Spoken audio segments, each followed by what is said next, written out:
eyes. "That's remarkable. What is it?" "It comes from a rare orchid that gives off its scent only at night," Nettle replied. "The petals are more delicate even than jasmine. One can't obtain the essence by heating the blossoms. They're too fragile. After the petals are soaked in sheets of fat, an alcohol-based solvent is used to draw out the pure essence." Lillian took another breath of the exquisite perfume. "What's the name of the orchid?" "Lady of the Night."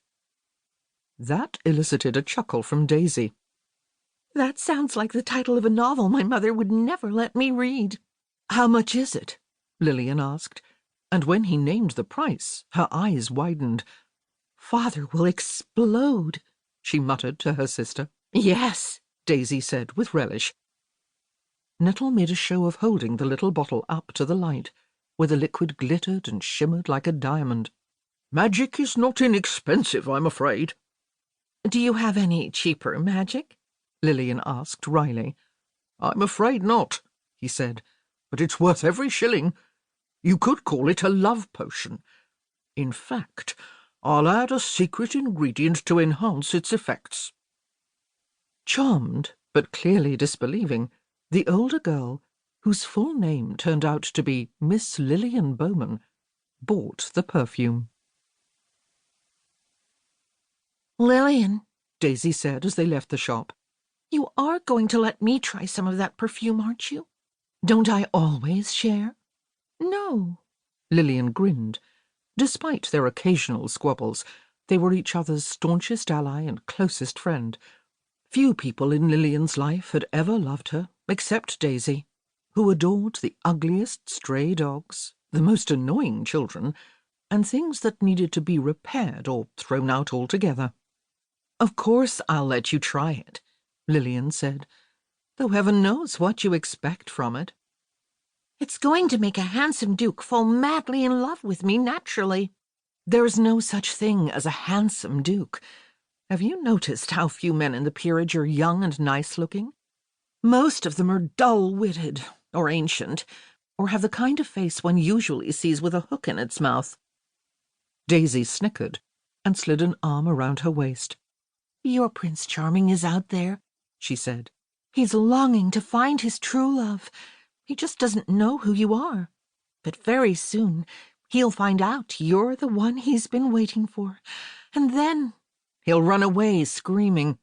No, he'll take you into his arms, masterfully, and gaze into your lustrous orbs."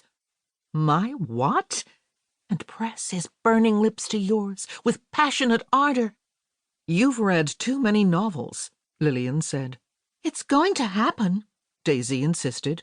"Soon." "What makes you so certain?" Daisy gave her an impish smile. "Because we've got magic on our side." Chapter 1. Stony Cross Park, Hampshire. "The Bowmans have arrived," Lady Olivia Shaw announced from the doorway of the study, where her older brother sat at his desk amid stacks of account books. The late afternoon sun streamed through the long, rectangular, stained-glass windows, which were the only ornamentation in the austere, rosewood-panelled room. Marcus, Lord Westcliff, glanced up from his work with a scowl that drew his dark brows together over his coffee-black eyes. "Let the mayhem begin," he muttered. Livia laughed. "I assume you're referring to the daughters. They're not as bad as all that, are they?" "Worse," Marcus said succinctly, his scowl deepening as he saw that the temporarily forgotten pen in his fingers had left a large blot of ink on the otherwise immaculate row of figures. "Two more ill-mannered young women I have yet to meet, the older one particularly." "Well, they are Americans," Livia pointed out. "It's only fair that one should give them a certain latitude, isn't it? One can hardly expect them to know every elaborate detail of our endless list of social rules." "I can allow them latitude on details," Marcus interrupted curtly.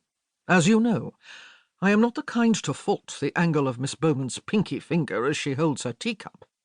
What I do take exception to are certain behaviours that would be found objectionable."